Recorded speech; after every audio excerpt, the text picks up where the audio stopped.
حسمت الفنانة المصرية الشابة يارا السكري الجدل بالمسار حول علاقتها بزميلها الفنان أحمد العوضي، وذلك بعد تداول شائعات واسعة عقب ظهورها ماسك إيدها في حفل سحور بالقاهرة قبل أيام. ونفت يارا السكري كل ما تم تداوله، مشيرة إلى أن علاقتها بالعوضي مهنية وليست عاطفية.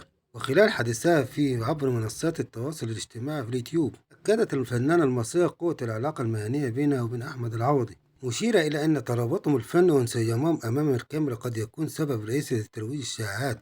وقالت يارا: "احنا خلاص اتجوزنا في علي كلاي"، في إشارة إلى العمل الدرامي الذي يجمع بينهم حاليا. ورجحت يارا أن نجاح مسلسلهم الرمضاني في فهد البطل في 2026 وعلي كلاي في الموسم الحالي هو ما دفع الجمهور إلى تكوين انطباع على علاقتهم الخاصة بينهم وبين العلاقة. وقالت يارا السكري خلال حديثها إلى صورتها بفستان الزفاف إلى جانب العوضي، والتي شاركتها عبر الانستغرام، موضحة أنها المرة الأولى التي ترتدي فيها الفستان الأبيض، لذا أرادت توثيق التجربة.